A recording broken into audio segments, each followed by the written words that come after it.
अपने 10वीं के अभ्यास क्रम में जो अंतिम क्रम में आता है ऐसा काव्य जिसका शीर्षक है भूख। भूख। दुनिया में कोई ऐसा प्राणी, कोई ऐसा जानवर, जंतु नहीं है जिसको भूख न लगती हो। सबको भूख लगती है। एक गीत आया था पहले कि पापी पेट का सवाल है। कोई भी व्यक्ति काम क्यों करता है? क्योंकि पेट भगवान ने दिया, उसको भूख लगती है और भूख के कारण हम अन्न खाते हैं। सभी प्राणियों के आहार अलग अलग हैं। कोई शाकाहारी है, कोई मांसाहारी होता है और प्राणी छोटे भी है, चींटी जैसे, और बड़े हाथी जैसे भी है। सब प्रकार के प्राणी इस विश्व में है। कोई ऐसा है 2 पैर का, किसी के 1000 पैर है। कान खजूर हो तो 1000 पग हो, कितना पग खबर नहीं, कान खजूर जो। लेकिन पेट सभी को होता है। पैर हो ना हो, सांप पैर नहीं है लेकिन पेट तो है, उसको भी खाना पड़ता है और खाने के आधार पर उसका जीवन। लेकिन खाना जब होता है तो कोई मुफ्त में नहीं खा सकता, उसको परिश्रम करना पड़ता है। बिना मेहनत के कोई व्यक्ति अच्छी तरह से पढ़ नहीं सकता, अच्छी तरह से खा नहीं सकता, अपना पेट नहीं भर सकता। हाँ, कुछ लोग ऐसे होते हैं जो चोर जैसे होते हैं, जो मुफ्त में अपना जीवन बिताते हैं। लेकिन मुफ्त में कितना जियोगे तुम? तुमको मेहनत करनी पड़ेगी, परिश्रम करने पड़ेगा। इसलिए इस कविता में बताया कि सुंदर कौन लगता है। हम सबको है ना, 9वीं कक्षा में मैंने गाया था कि सत सुंदर मांगल्य की नित्य हो आराधना। तो सत्य भी चाहिए, सुंदर भी चाहिए और मंगल भी चाहिए। तो सुंदर यानी सुंदर कौन लगता है? तो कवि कहते हैं कि जो भूख से लड़ता है वो सुंदर लगता है। देखते हैं इस कविता में क्या बताया। उन्होंने कहा कि जब भी भूख से लड़ने कोई खड़ा हो जाता है, जब भी भूख से लड़ने कोई खड़ा हो जाता है, सुंदर दिखने लगता है। तो फिर कौन कौन से उदाहरण उन्होंने बताए? तो बताया झपटता बाज, फन उठाए सांप, 2 पैरों पर खड़ी, कांटों से नन्ही पत्तियां खाती बकरी, दबे पांव झाड़ी में चलता चीता, या डाल पर उल्टा लटक फल उतरता तोता, या इन सब की जगह आदमी होता।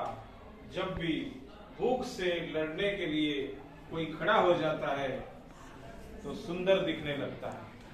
उन्होंने पक्षी से लेकर मनुष्य तक के उदाहरण दिए। उसमें सबसे पहला झपटता हुआ बाज बताया। आपने बाज देखा होगा, आकाश में ऊंचे तक उड़ने वाला एक बड़ी पंखों वाला पक्षी होता है। वो आकाश में दूर उड़ता है, लेकिन वो देखता कहां पर है? नीचे जमीन पर। और क्या देखता है? सांप। बाज पक्षी है ना, वो सांप को खा जाता है। तो वहां से झपट, जैसे ही सांप देखता है वो सीधा ऊपर से उड़कर नीचे आता है और उस सांप को अपने दोनों पैरों में उठाकर ऊपर चला जाता है, उसको खाता है किसी वृक्ष की डाल बैठकर। लेकिन वो झपटता बाज बहुत अच्छा लगता है। ये बाज कई बार चिड़ियों को भी पकड़ता है, छोटी छोटी चिड़ियों को। बड़ा पक्षी होता है ना, बड़ा प्राणी छोटे प्राणी को मार देता है। तो ये बाज जब झपटता है लावा ऊपर चिड़ियों पर, तो चिड़िया को भी पकड़ लेता है, उड़ती हुई छोटी छोटी चिड़िया को। वो भी सुंदर लगता है। ये बताया। फिर बताया फन उठाए सांप। आपने देखे होंगे सांप, लेकिन वो सांप बहुत सुंदर लगता है जो कुंडली मारकर बैठता है और ऐसे ऐसे देखता रहता है और कभी कभी फन भी अपना फुकारता है। सब लोग दूर घबरा के चले जाते हैं। तो फन उठाए हुए सांप जब वो मेढक से खेलता है, मेढक उसका शिकार है ना, सांप मेढक को खाता है, छोटे छोटे जंतुओं को खाता है, तब वो फन उठाता है अपने, उस समय वो अच्छा लगता है। यानी वो परिश्रम कर रहा है, मेहनत कर रहा है। सांप भी, उसको भी मेहनत करनी पड़ती है।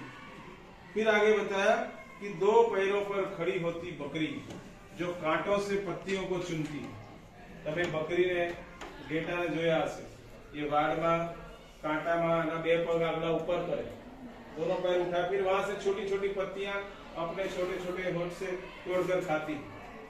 तो ऐसी 2 पैर उठाकर, पीछे दोनों पैर जमीन पर है, दोनों पैर ऐसे उठाए, वो बकरी भी बहुत ही सुंदर लगती है क्योंकि वो परिश्रम करती है, मेहनत करती है। या फिर आपने वो पक्षी देखा होगा, जो पक्षी किसी वृक्ष की डाल पर एक फल को खा रहा है और वो ऐसे, उसका मुंह नीचे है, उसकी पूंछ ऊपर होगी, ऊंधे मुंह उल्टे मुंह, फल कुतरता तोता એટલે पोपट। देखा है कभी फल खाता हुआ कोई पक्षी देखा है आपने? वो उसकी चोंच नीचे रहती है और उस આપણે પેલી કેરીઓ વખતે આપણે જોયા હોય છે, અથવા તો નાના નાના વૃક્ષો પર જે ફળ થાય છે વખતે, तो वो भी सुंदर लगता है। वो भी बहुत साहस करता है, कितनी ऊंचाई पर फल लगा है, वहां पर वो लटकता है, दोनों पैर से पकड़ता है और अपनी चोंच से उस फल को कुतरता है, वो भी अच्छा लगता है। अथवा इन सब की जगह आदमी होता है। मनुष्य भी मुफ्त में खाएगा तो वो सुंदर नहीं लगता, उसको भी परिश्रम करना पड़ता है। बिना मेहनत के किसी भी व्यक्ति को या प्राणी को पेट भरना वो सुंदरता नहीं देता। इसलिए छोटी सी कविता है, उसमें अलग अलग उदाहरण दिए हुए हैं। सांप का उदाहरण है, या तोते का उदाहरण है, या झपटते हुए बाज का उदाहरण है, या तो फिर हम सबका मनुष्य का उदाहरण है। इसमें कवि यही कहना चाहते हैं कि जब तक कोई व्यक्ति परिश्रम नहीं करता वो सुंदर नहीं लगता। मेहनत करनी चाहिए। जंगल में रहने वाला शेर जंगल का राजा होता है, लेकिन कवि कहते हैं नहीं सुप्तस्य सिंहस्य प्रविशन्ति मुखे मृगाः। जंगल में रहने वाले राजा सिंह, उसके मुख में अगर हिरण अंदर नहीं घुस जाते, राजा राजा आप मुझे खा जाइए, ऐसा कोई हिरण कहता? हिरण दौड़ते हैं और पीछे शेर दौड़ता है, इतना परिश्रम करता है। कई बार तो 2-2, 3-3, 4-4 घंटे लग जाते हैं, कई बार तो 2 दिन लग जाते हैं, और तब तक भी उसको एक शिकार नहीं मिल रहा। शेर को भी दौड़ना पड़ता है, परिश्रम करना पड़ता है। वो कुत्ते वाले काव्य भी आपने देखा होगा कि वो छोटे से खरगोश को पकड़ने के लिए कुत्ते को कितनी परिश्रम करनी पड़ी, तब अच्छा लगता है। इसलिए हमको इस कविता से जो सीख लेनी है वो यही है कि बिना परिश्रम के, हम विद्यार्थी है, पढ़ रहे हैं, कई बार हमको होता है चलो सर 1 मार्क નું જોવા દો ને, આટલું લખાઈ દો ને, આટલું લખવા દો ને। परीक्षा में चोरी करते हैं कई बार विद्यार्थी, दूसरे में देख लेते हैं। ऐसा मत करो, हमको पूरा समय मिलता है जीवन जीने का। अब यहाँ 14 साल 15 साल आपके हुए, अभी 10 साल 5 साल और आप पढ़ सकते हैं। पढ़कर आप अच्छा बनेंगे तो परिश्रम से करेंगे, मेहनत से करेंगे। कोई चोर होता है और कोई मेहनत करने वाला होता है, दोनों में किसकी इज्जत बढ़ती है? परिश्रम करने, मेहनत करने वालों। इसलिए हमको हमारी क्षमता पहचान कर परिश्रम से ही अपना भाग प्राप्त करना। देवा भागम यथा पूर्वे संजानाना उपासते। कहते हैं ना कि देवताओं ने जैसे परिश्रम किया था वैसे हम भी परिश्रम करें। छोटे छोटे पक्षी, पशु सब मेहनत करके खाते हैं। गाय भी होती है या भैंस भी होती है, या जंगल में चरने वाला कोई भी प्राणी या गधा भी होता है, उसको भी चरने के लिए जाना पड़ता है। एक एक तंगड़ी घास का तिनका खाना पड़ता है। तो हम तो मनुष्य हैं, भगवान ने हमको हाथ पैर सब दिया है, हम क्यों मेहनत नहीं करेंगे? बिना मेहनत के खाने वाला चोर है, और परिश्रम से खाने वाला व्यक्ति भगवान जैसा बन जाता है। अपने हाथों को अपना भगवान बना सकता है, वो स्वयं अपने हाथ जगन्नाथ। इसलिए मेहनत करो, बिना मेहनत का जीवन वो निरर्थक है।